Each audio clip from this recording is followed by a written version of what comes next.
మనసుని నిలబెట్టాలనుకోండి, ప్రాణాయామం చేసి ఊపిరిని పీల్చడం విడిచిపెట్టడం బాగా నియంత్రించాలి. నియంత్రిస్తే మనసు నిలబడుతుంది. అందుకే పూజకి కూర్చున్నప్పుడు మొదట ప్రాణాయామం ముక్కు పట్టుకోవడానికి కాదు, ప్రాణాయామం ఎందుకు చేయిస్తారు అంటే ఊపిరి యొక్క వేగాన్ని నియంత్రిస్తే మనసు యొక్క వేగము నియంత్రింపబడి నిలబడుతుంది.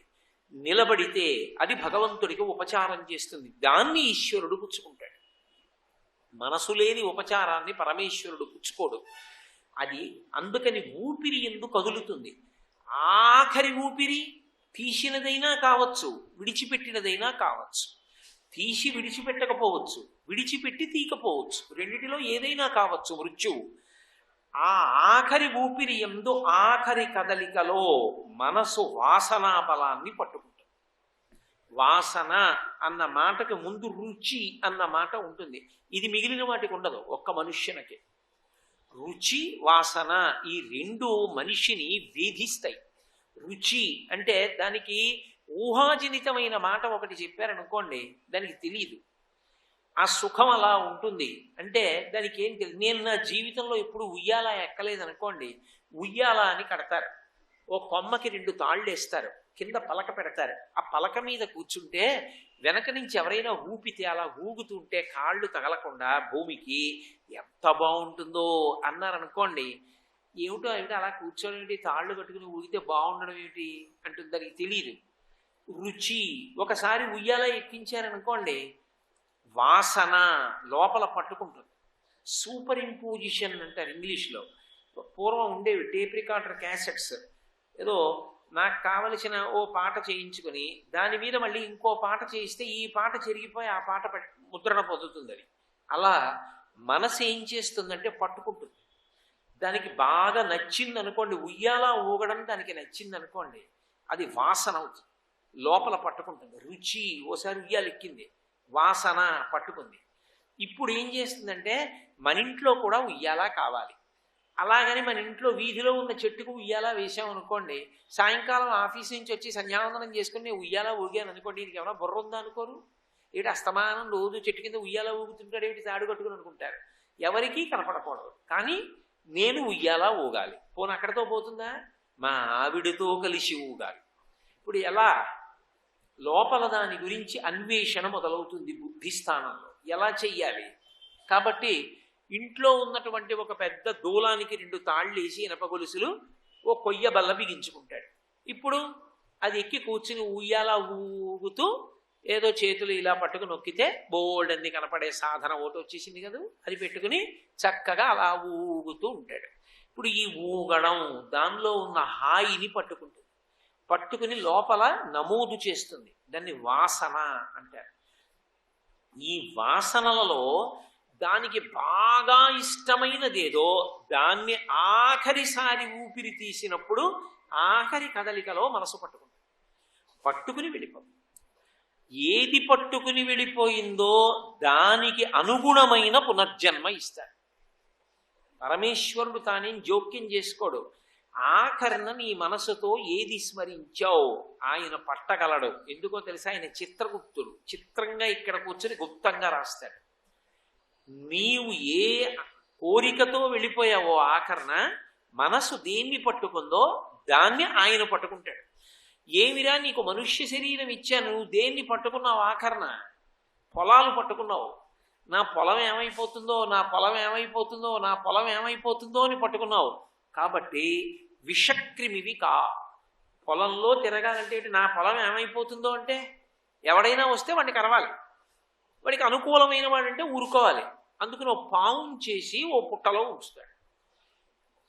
అలాంటి పిచ్చి పిచ్చి ఆలోచనలతో ఆర్తచింత అంటారు, కోరికలతో వెళ్ళిపోయినా తల పగిలిపోతేనే మళ్ళీ శరీరం వదులుతాడు. రౌద్ర చింతతో వెళ్ళిపోతాడు ఒక్కొక్కడు. వెళ్ళిపోయేటప్పుడు ఫలానా వాడి మీద కక్ష, వాడు ఉండిపోయాడు, వాడికి ఏం అవ్వలేదు, నేను వెళ్ళిపోతున్నానన్న బెంగతో వెళ్ళిపోతాడు. అప్పుడు రౌద్ర చింత.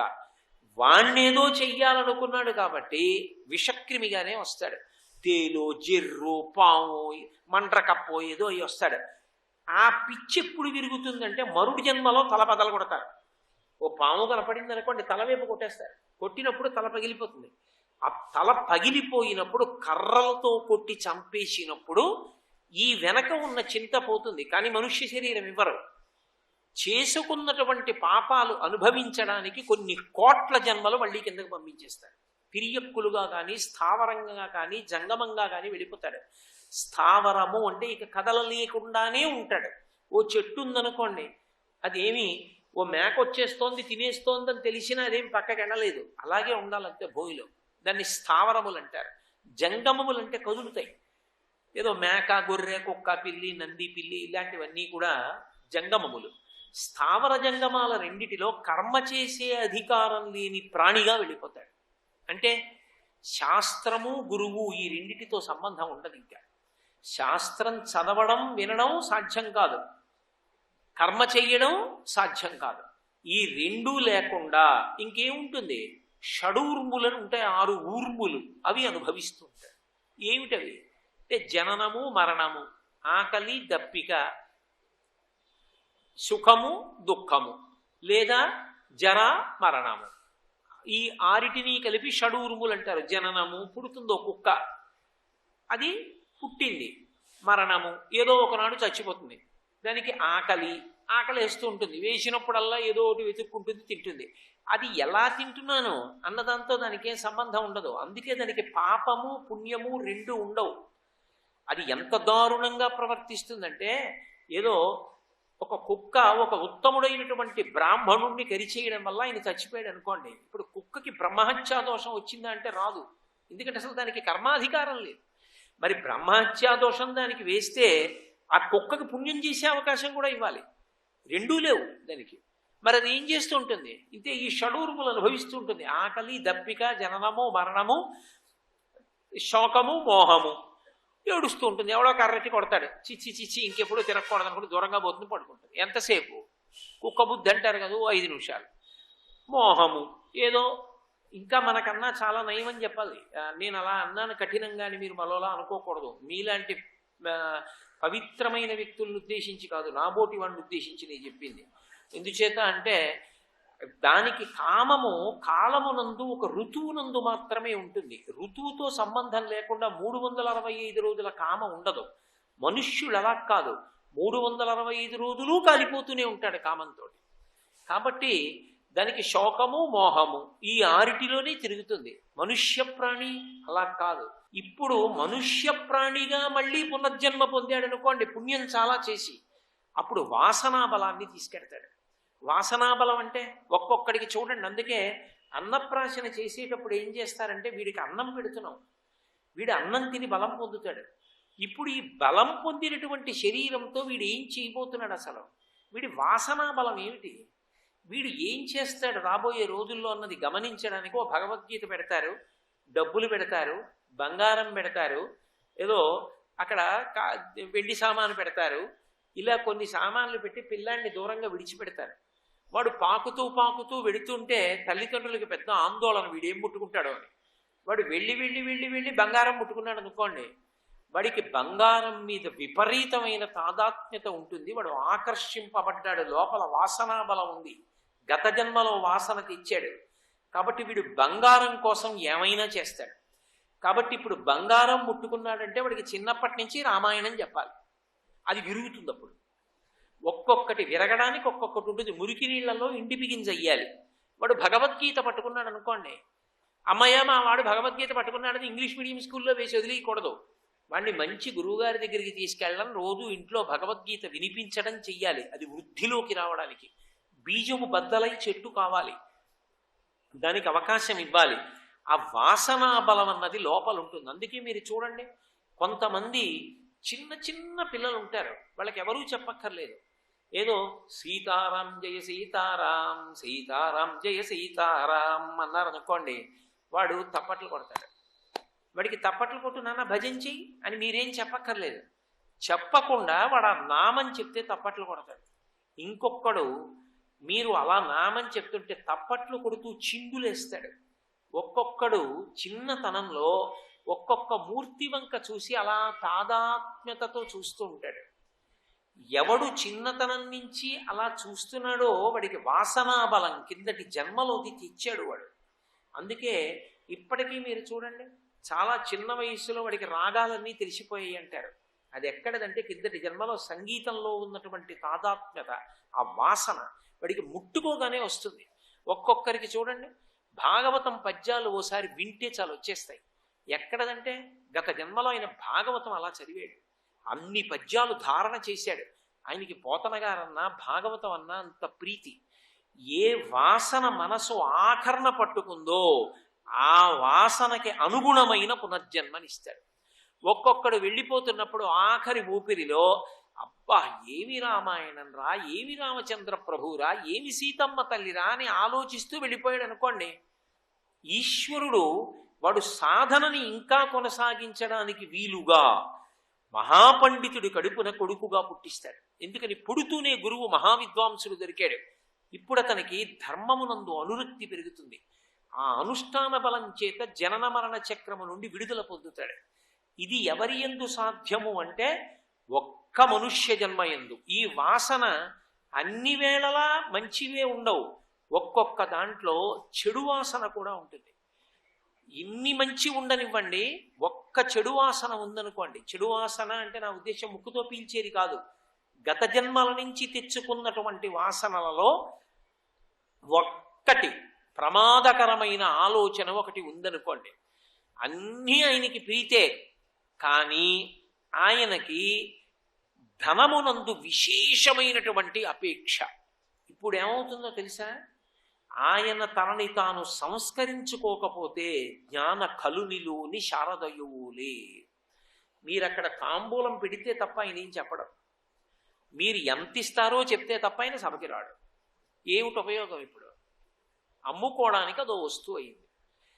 తాంబూలం పుచ్చుకోండి, తప్పేం లేదు, నేను కాదంటం లేదు. వాళ్ళు సంతోషంగా ఓ 1000 ఇచ్చారండి, నేను పుచ్చుకున్నానండి, నేనేం తప్పట్టట్లేదు. 10,000 ఇస్తే రామాయణం చెప్తానన్నాను అనుకోండి, చాలా ప్రమాదం అది. అప్పుడు ఏమైంది? రామాయణం తెలుసు, కానీ ఆ డబ్బు కోసం రామాయణం తప్ప రామాయణం ధర్మం కోసం కాకుండా పోయింది. ఇలా ఒక్క వాసన చాలు మిగిలిన ఉన్న మంచి గుణాలని పాడు చేస్తుంది. దీన్ని ఎవరు పోగొడతారు అంటే మళ్ళీ దాన్ని చెప్పవలసింది ఎవరికి చెప్పాలంటే భగవంతుడికి చెప్పాలి. దాన్నే శరణాగతి అంటారు. నువ్వు గెలిస్తే మంచిదే. వాసనా బలం దేని చేత పోతుంది అంటే మహాపురుషుల యొక్క స్పర్శ చేత పోతుంది. పెద్దలతో కలిసి తిరిగితే ఆ ఉన్నటువంటి దోషం పోతుంది. చిచ్చి నేను ఇలా బతకూడదు అన్న బుద్ధి ఏర్పడిపోతుంది. రామకృష్ణ పరమహంస అంటారు, ఏనుక్కి ఒక లక్షణం ఉంటుంది, అది నడిచి వెళ్ళిపోతోంది అనుకోండి, ఇలా చెయ్యెత్తి ఆ తొండం ఎత్తి ఓ జాజి తీగ పీకుతుంది. ఇలా ముందుకెళ్ళి అక్కడ వేసి ఉన్నటువంటి ఓ చెట్టు కొమ్మ కిందకు వంచేస్తుంది. అలా విడుతూ అక్కడే పెట్టుకున్నటువంటి అరటిపళ్ళ అత్తలాలు అమ్ముతున్నటువంటి దుకాణంలోంచి అత్తలం తీసి నోట్లో పడేసుకుంటాడు. అదే పక్కన మావటి వెడుతూ అంకుశం పట్టుకున్నాడు అనుకోండి, అది ఇలా తొండం ఎత్తబోతున్నప్పుడల్లా ఇలా అన్నాడు అనుకోండి, కిందకి దించేసి ఊపుతుంది తప్ప దేన్ని పాడు చేయదు. పక్కన అంకుశం ఉన్న మావటి ఉంటే తొండం దింపేసిన ఏనుగులా మహాపురుషులతో కలిసి తిరిగిన సాంగత్య బలం చేత నీలో ఉన్న దుర్మార్గమైనటువంటి వాసనా బలము పాడవకుండా రక్షింపబడతాం. అది ఉద్భుతమవదు. అవడానికి ఒక అభిమానం అడ్డొస్తుంది. నేను ఫలానా గురువు గారి శిష్యుణ్ణి, ఆయన నడవడ ఎలా ఉంటుంది, ఆయన ఎలా ప్రవర్తిస్తారు, అటువంటి ఆయనకి శిష్యుడిగా ఉండి నేను ఇలా ఉండొచ్చా, నేను ఇలా ఉండకూడదు, నేను మార్పు చెందాలి అని ఏ దుష్కర్మ చెయ్యడానికి ప్రయత్నిస్తాడో వాసనా బలంతో, ఆ వాసనా బలం మహాత్ముల యొక్క సంగము చేత విరుగుతుంది. ఇది ఇతర ప్రాణులకు ఎక్కడుంది? ఉండదు. ఒక మహాత్ముడి ఇంట్లో కుక్క అంత మాత్రం చేత సంఘం ఉందని చెప్పి దానికి ఏమైనా వస్తుందా? త్రివేణి సంగమంలో మొసలి, దానికి ఏమైనా స్నాన ఫలితం వస్తుందా? ఎవడు కాలెడతాళ్ళు ఆగేద్దామని చూస్తూ ఉంటుంది. దానికి ఉండదు. ఆ సంఘం వల్ల ఉండేటటువంటి ప్రయోజనం ఒక్క మనుష్య ప్రాణికే ఉంటుంది. అందుచేతనే మనుష్య ప్రాణి తరించగలడు, వాసనా బలాన్ని పోగొట్టుకోగలడు. మనకి భాగవతంలో ఒక లీల, చాలా చిన్న లీల, ఇది ఒక మంచి లేగ వినుడెంతయు నొప్పెడునంచుడాసి తత్పదములు తోకయన్ బిగియగట్టి చలంగి వెలంగి మానిచో జదిగ నొక్క పెట్టుకుని చంపె కుమారుడు లేగ రెక్కసిన్ గుదులు కొనంగ బాలకులు కోయని అర్వన ఖర్వలీలతో అంటారు పోతన గారు. ఒక ఆవు దూడ నోటికి బుట్ట వేస్తారు. ఎందుకని అంటే దూడకో లక్షణం ఉంటుంది, రుచి. అది కనపడ్డవన్నీ వెతుకుతుంది. మట్టికి వాసన ఉంటుంది, మట్టి తింటుంది. మట్టి తింటే కడుపులో ఏలుగు పాములు పెరుగుతాయి, పెరిగితే చనిపోతుంది దూడ. అందుకే బుట్ట వేసేస్తారు. రుచి వాసన ఈ రెండిటి నుంచి రక్షించడానికి, రుచి నుంచి రక్షించడానికి ఆవు దూడకి బుట్ట, వాసన వెలగపండు వాసన ఎవ్వరూ ఆపలేరు. అందుకే ఒకసారి కపిద్ధ వృక్ష రూపంలో రాక్షసుడు వస్తాడు, ఆవు దూడ రూపంలో వస్తాడు. ఈ రెండిటినీ ఎవరు చంపుతారంటే కృష్ణుడు చంపుతాడు. అంటే భగవంతుడి పాదముల దగ్గరికి వెళ్ళి ఎవడు శరణాగతి చేసి ఈశ్వరా నేను ఈ దుర్గుణం నుంచి బయటపడలేకపోతున్నానన్న విషయాన్ని అరమరిక లేకుండా త్రికరణ శుద్ధిగా మనసు విప్పి మాట్లాడి చెప్పుకుంటాడో వాడి విషయంలో పరమేశ్వరుడు జోక్యం చేసుకుని ఆ దుర్గుణం నుంచి వాడిని పైకెత్తుతాడు. అలా చెప్పుకోవడం శరణాగతి తప్ప ఊరికే చేతులు కట్టుకుని శ్లోకాలు చెప్పడం శరణాగతి కాదు. ధూర్జటి చేశాడు కాళహస్తీశ్వరుడు. ఆయన ఎవరో వచ్చేట ఉపన్యాసానికి ఎడదామంటాడు. అలా వస్తుంటాడు, ఆయన చెప్తుంటాడు, ఆయనకి ఏం పనే పాడా, హాయిగా టీవీ చూద్దాం అంటూ. అప్పటికప్పుడు లొంగినట్టు ఉంటుంది, అప్పటికప్పుడు తిరగబడుతోంది. ఈశ్వర దీన్ని త్రుళ్ళనచవే, ఈ మనసుని నువ్వే లొంగ తీసుకోవయా, లొంగ తీసుకుని నేను సక్రమ మార్గంలో ఉండేటట్టు చెయ్యి అన్నాడు. అంటే తనకున్నటువంటి దుర్గుణములను పరమేశ్వరుడి దగ్గర మనసు విప్పి చెప్పి ఈశ్వరుడి యొక్క జోక్యాన్ని అభ్యర్థించి ఈశ్వరుని యొక్క అనుగ్రహము చేత తన యొక్క దుర్గుణముల నుండి తాను బయటపడడం కోసం చేసేటటువంటి ప్రార్థనకు శరణాగతి అని పేరు. అరే నేను ఎందుకు చెయ్యాలి ఇలాంటి పని? ఎంతమంది పాడైపోయారు. గురువుగారు చెప్పిన ఒక్క మాట చాలు, మారిపోవాలి అనేటటువంటి ఆర్ద్రత హృదయమునందు కలగాలి తప్ప, ఒకసారి ఆర్ద్రత కలిగిందా అంతే, ఆ మార్పు వచ్చేస్తుంది. భూమిలో తడి ఉందా, అందులో వేపగింజ వేశారా, జామగింజ వేశారా, మామిడి టెంక వేశారా సంబంధం ఉండదు, మొక్క వచ్చేస్తుంది. అసలు అది భూమి కాదు, అది ఇనప పళ్ళెం. దాని మీద ఏ గింజ వేస్తే ప్రత్యుత్పత్తి ఎందుకు వస్తుంది? అందులోంచి అంకురం రాదు. ఆర్ద్రత ఉందనుకోండి, రామకృష్ణ పరమహంస అంటూ ఉంటారు, మేకు తీసుకెళ్లి ఇనపదూలంలో కొట్టారనుకోండి, మేకు వంగిపోతుంది తప్ప మేకు వెళ్ళదు. గోడకి గుల్లతనం ఉంటే మేకు ఎడుతుంది, లేనినాడు ఎందుకు ఎడుతుంది? అసలు మనసులో ఆర్ద్రత అన్నది కొంత ఉందనుకోండి, గురువు గారి ఒక్క మాట చాలు జీవితం మారిపోవడానికి. అందుకే భగవాన్ రమణులు అంటుండేవారు, మిగిలినటువంటి జంతువులు అరణ్యంలో ఎన్నో అరుస్తుంటాయి, అరుపులకి ప్రాధాన్యత ఏముంటుంది? అది అడవి కాబట్టి అరుస్తాయి. సింహం అలా కాదు, వచ్చి ఒక పెద్ద గర్జన చేస్తుంది. సింహ గర్జన విన్నాయా మిగిలిన జంతువులన్నీ పారిపోతాయి. అన్ని జంతువులు పారిపోవడానికి సింహము యొక్క గర్జన ఎటువంటిదో గురువుగారి యొక్క మాట అటువంటిది. వారు నా గురువు అన్న నమ్మకం నీకుంటే గురువు తప్ప, నేను గురువుని అని నేను మెళ్ళో ఓ బోర్డెట్టు కూర్చున్నాను అనుకోండి, నా మాట ఎందుకు పనికొస్తుంది? పనికిరాదు. నేను గురువునా గురువుని కానా అన్నది నన్ను బట్టి ఉండదు, నా యందు మీకున్న గురిని బట్టి ఉంటుంది. ఆయన మా గురువు గారు అని ఒక ఆయన నన్ను గురువుగా స్వీకరించాడు అనుకోండి, నేను చెప్పిన మాటలన్నీ గురువుగారు చెప్పారు రా ఇలాగే బతుకుదాం అని బ్రతుకుతున్నాడు అనుకోండి, అప్పుడు ఆయనలో మార్పు వస్తుంది. మార్పు రావడానికి కారణం శిష్యుని యొక్క గురి తప్ప గురువు యొక్క వైభవం కాదు. గురువు తన వైభవంతో మార్చడు, శిష్యుని యొక్క గురి వలన మారుతాడు. అందుకే నీ గురికి గురువు అని పేరు. గురి లేదనుకోండి, ఏదో కాసేపు శోభానాయుడు గారి నృత్యం చూడడానికి వెళ్ళినట్టు, పంతులు రమగారి పాటలు వినడానికి వెళ్ళినట్టు, ఓసారి ఆధ్యాత్మిక ప్రసంగానికి కూడా వెళ్ళొచ్చేటటువంటి వాడి మనసులో మార్పు ఎందుకు వస్తుంది? ఓపెన్ ఎయిర్ కదండి, కాసేపు గాలి పీల్చుకుందామని వెళ్ళానంటే అందుకు ఎందుకు పనికి వస్తుంది ఆ ప్రసంగం? కాదండి, ఒక్క మాట అయినా విని జీవితం మార్చుకుందామని ఎవరైనా పంతంతో వచ్చాడు అనుకోండి, వాడికి పనికి వస్తుంది ఆ ప్రసంగం. కాబట్టి ఈశ్వరుడు అనకాపల్లి నన్ను ఎందుకు తీసుకెళ్ళాడు అంటే నేనేం చెప్పవలసి ఉంటుంది? ఎవరో ఎక్కడో ఒకడున్నాడు ఆర్తితో ఉన్నవాడు, వాడి జీవితం మారవలసిన అవసరం వచ్చేసింది. నన్ను శాసనం చేశాడు, ఏదో ఒక అడ్డు పెట్టి నువ్వు వెళ్ళి మాట్లాడు. నీ మాటలలో ఒక మాటని దేన్నో పట్టుకుంటాడు, పట్టుకుని మారి తరించబోతున్నాడు. వెళ్ళు నువ్వు అని శాసనం చేసి నన్ను పంపుతాడు. ఇంత సభలో ఎవరు మారుతున్నారంటే నాకు కూడా తెలియాలని లేదు, తెలియవలసిన అవసరం కూడా లేదు. అది గురి ఎవరిలోంచి బయలుదేరుతోందో ఆ గురి ఉన్నవాడికి మాత్రమే యువతలవాడు గురువు అవుతాడు తప్ప గురువు గారు అని పిలిచినంత మాత్రం చేత గురువులైపోరు. అందుకే గురువు సైకిల్లో గాలి కొట్టు అని చెప్పి ఆఖరికి సైకిల్ చక్రంలో గాలి కొట్టేవాడిని కూడా గురువు అని పిలిచి ఇచ్చు. అభ్యంతరం ఏముంది? ఎవరిని గురువని పిలవాలో వారిని గురువని పిలవాలి. ఎవరి యొక్క మాటల వలన జీవితం మార్పు చెందుతుందో అలా మాట్లాడి ఆ మాట యందు మనకి గురి ఉంటే ఆయన గురువు. మా గురువు గారు ఎంతటి ప్రజ్ఞాశాలైనా కావచ్చు, నాకంటూ ఆయన మాటల మీద నమ్మకం ఉంటే కదా. మా గురువుగారు ఇలా బ్రతకరా అని ఒక మాట అంటే గురువుగారు చెప్పారు, నాకు అది శరణ్యం, అంతకన్నా నా జీవితానికి ఉద్ధారకం లేదు, ఆయన చెప్పారంటే నేను అలా బ్రతుకుతాను అని నేను విశ్వసించాను అనుకోండి, అప్పుడు గురువుగారి మాట నాకు పనికొస్తుంది. గురువుగారు చెప్తే పాప అమాయకులంటే మా గురువుగారు ఆయనకి ఏం తెలియదండి అన్నాను అనుకోండి, ఇంకెందుకు ఆ గురుత్వం? గురువుగారిని పిలవడం ఎందుకు, ఆయనకి ఏం తెలియదు అనడం ఎందుకు, ఇంకో పాపం తప్ప. కాబట్టి గురి అన్నది మన వైపు నుండి ఉంటుంది. మన వైపు నుండి ఉన్న గురి చేత అవతల వారి మాటలు మనని ప్రభావితం చేసి జీవితంలో మార్పు తెచ్చుకొనుటకు హేతువులైతే అప్పుడు గురిని పొంది గురువై గురువు యొక్క మాటల వలన మార్పు చెందుతాడు. ఇది ఈ వాసనా బలాన్ని పోగొట్టుకోవడం అన్నది ఎవరి వలన సంభవం అంటే గురువు యొక్క వాక్కు వలన సంభవము. ఎప్పుడో గురువుగారు చూశారు, తప్పురా నాన్న ఇంక చీకా పని అన్నారు, అంతే మానేశాడు. సదాశివ బ్రహ్మేంద్రులు మహావిద్వాంసులు, కామకోటి మఠానికి ఎవరు వెళ్ళినా ఓడిపోయేవారు ఆయన దగ్గర వాదనలో, అందరితో వాదించేవారు. ఎవరో వెళ్ళి గురువుగారికి చెప్పారు, అసలు మీ శిష్యుడు మౌనంగా కూర్చోడా, ఆయన ప్రశాంతంగా మౌనంగా కూర్చునే రోజు ఉంటుందా, ఇలా ఎప్పుడు వాదనలే చేస్తాడా అని. గురువుగారు పిలిచి అడిగారు, ఏరా నువ్వు మాట్లాడని రోజు ఉండదా అన్నారు.